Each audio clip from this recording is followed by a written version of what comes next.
fiscale. On s'entend la droite qui dit qu'il faut vraiment couper dans les dépenses, il faut couper dans l'appareil de l'État, c'est rendu trop gros, ça n'a pas de sens. On ne parle pas ici de droite morale qui est contre l'avortement, qui est contre le mariage gay, ça n'a rien à voir.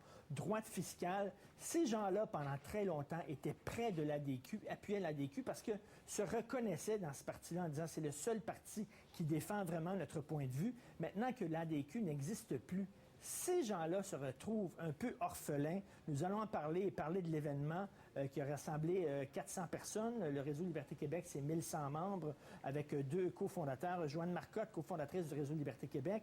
Yann Sénéchal, militant. Est-ce que vous êtes cofondateur aussi, Yann? Oui, tout à fait. OK, cofondateur aussi. Donc, 400 personnes, Joanne, est-ce que c'est une bonne nouvelle? Hey, 450 personnes, plus de 75 personnes sont inscrites le journée même.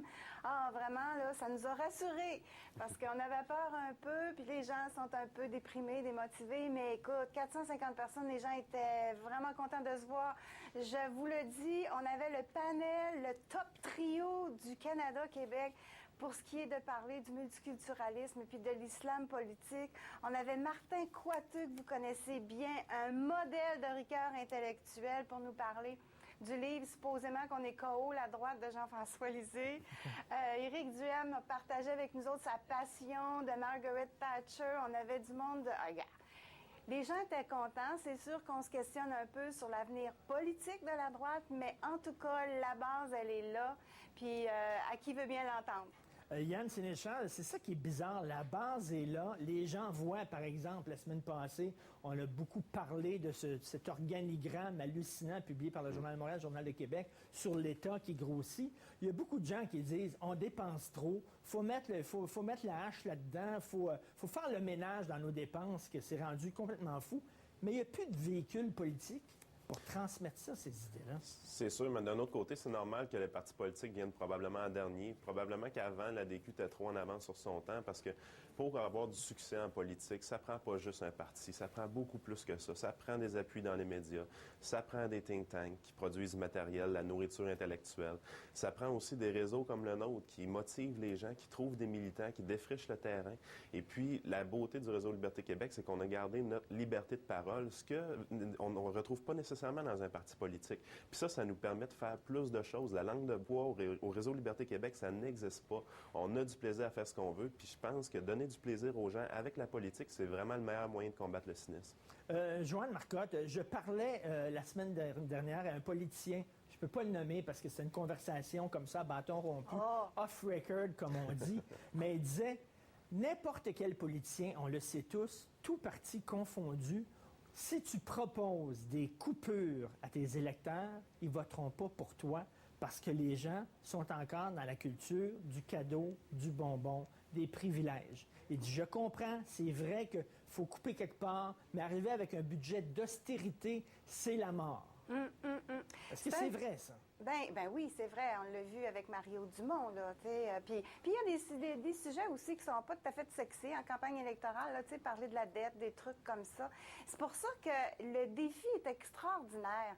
En fait, le défi, puis c'est ça qui est stimulant en même temps, là, d'essayer de formater une vision qui, à la fois, va être une vision d'avenir, mais qui va faire réaliser à tout le monde qu'à un moment donné, il va falloir tout y injecter un petit peu de nous-mêmes, puis passer à travers une période, peut-être, je sais pas, 5-6 ans, mais il faut faire un virage, il faut corriger tout ça, genre moins d'impôts, plus de tarifs. Là, c'est rendu que c'est full impôt, on est surendetté, surimposé, surtaxé, puis là, tantôt, demain, probablement, Raymond Bachand va nous apprendre qu'on va être surtarifé.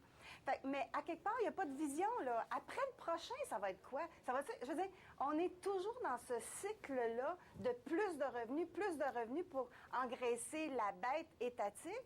Mais tant qu'on ne réalisera pas ou qu'on n'aura pas au moins le sens moral d'arrêter d'endetter les futures générations, ça va rester de même. Yann, c'est ça notre job. Yann, la droite, l'ADQ, s'est dit, bon, on va mettre un peu de l'eau dans notre vin, on va être moins à droite, ça va nous permettre de gagner des votes, et une fois au pouvoir, au moins, bon, on va pouvoir passer quelques mesures de droite. Ah, l'ADQ s'est littéralement fait harakiri pour sauter dans un parti qui est troisième dans les sondages. Donc, c'est pas payant, finalement, de mettre de l'eau dans son vin. Non, pas tout le temps. C'est sûr que les gens vont toujours récompenser la cohérence. D'un autre côté, le rôle qu'il faut avoir vraiment, c'est faire beaucoup de pédagogie avec la population. Parce que, un peu comme la question que tu posais tantôt, ce qui est vraiment important, c'est que les gens arrêtent de récompenser un politicien qui vend du rêve. Il faut que dorénavant, les gens, quand un politicien essaie de vous vendre du rêve, des nouveaux programmes sociaux qui vont avoir du succès, il faut que dorénavant, ils soient sanctionnés. Et puis le rôle du Réseau Liberté Québec, c'est de sensibiliser la population à ça. Quand on vous vend du rêve, sanctionnez ces politiciens-là, arrêtez de les récompenser. C'est un rôle qu'on veut jouer. Et puis, à quelque part, si on arrive à conscientiser un peu plus la population, un parti qui aurait une cohérence au centre droit ou à la droite politique aurait du succès. Il faut donner un peu ce que les souverainistes appellent les conditions gagnantes à la droite. Puis je pense que c'est le rôle du Réseau Liberté Québec. Joanne Marcotte, ce politicien que je ne peux nommer, la semaine dernière me disait qu'il croisait Gérard Deltel des fois à l'Assemblée dans les couloirs et que Gérard était gris. Il dit, écoute, faut le comprendre, le gars, il était chef d'un parti, il a scrappé son parti pour miser sur la CAQ, et soudainement, il se retrouve, il n'est plus chef, c'est même plus sûr s'il va gagner ses élections en tant que député, et le parti est rendu 3e dans les sondages. Est-ce qu'on a fait harakiri trop rapidement avec l'ADQ? Parce qu'il y avait des militants comme vous autres qui travaillaient pendant très, très, très longtemps, et là, ces gens-là se sont sentis trahis parce que les gens en haut ont décidé, eux autres, de scraper leur parti. Ah oui. Ben moi, j'espère qu'il dort pas bien, Gérard Deltel, là. J'espère qu'il fait des cauchemars. Parce qu'il avait monté quelque chose de bien jusqu'à la fin. Là. Il s'était attaché Claude Garcia, Adrien Pouliot. C'est sûr que pas toutes les résolutions sont passées, mais il y avait nettement une volonté de sa part de donner une couleur plus conservatrice dans les politiques publiques. Puis, ben garde, il a décidé de vendre l'organisation de l'ADQ à la CAQ à un sondage.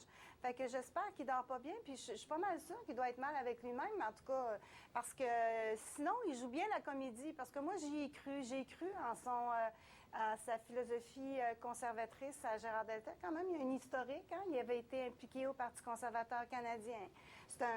C'est quelqu'un qui n'a pas la langue dans sa poche quand il veut, qui avait parlé, je sais pas moi, une centaine, sinon des milliers de syndiqués devant l'Assemblée nationale, vous vous souvenez, puis qui leur avait dit « Vous n'êtes pas raisonnable, allez refaire vos devoirs ». C'est ce Gérard Deltel-là que ça nous prendrait au Québec maintenant.